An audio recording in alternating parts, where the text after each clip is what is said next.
পৃথিবীর কোনো মানুষ আমার গুনাহ সম্পর্কে জানে না, তুমি আমার গুনাহ সম্পর্কে জানো। আমি এমন গুনাহ করেছি আমার বিবি জানে না, বিবি গুনাহ করেছে আমি জানি না। আল্লাহ তুমি সব কিচ্ছু জানো, হে আমার প্রভু তুমি আমাকে মাফ করে দাও। আমার আল্লাহ বলে তারপরও যদি তোমাদেরকে আমি মাফ না করি, তারপরও বান্দা তোমরা আমার রহমতের দরজা থেকে ফিরে যাইও না।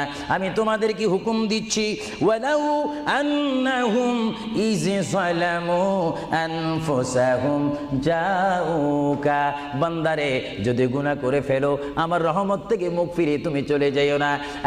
বান্দা আকাশ পরিমাণ যদি গুনাহ করো, পাতাল পরিমাণ যদি গুনাহ করো, সাগরের পানি পরিমাণ যদি গুনাহ করো, পাহাড় তুলনায় যদি তুমি গুনাহ করো, আমার দরবার থেকে তুমি নিরাশ হইও না। বান্দা আমি তোমাকে একটি রাস্তা বাতাই দিচ্ছি, একটি পথ তোমাকে আমি দেখাই দিচ্ছি। সেই পথটি কোন পথ তোমরা জানো? ওয়ালাউ আন্নাহুম ইয যালামু, পৃথিবীর কোনো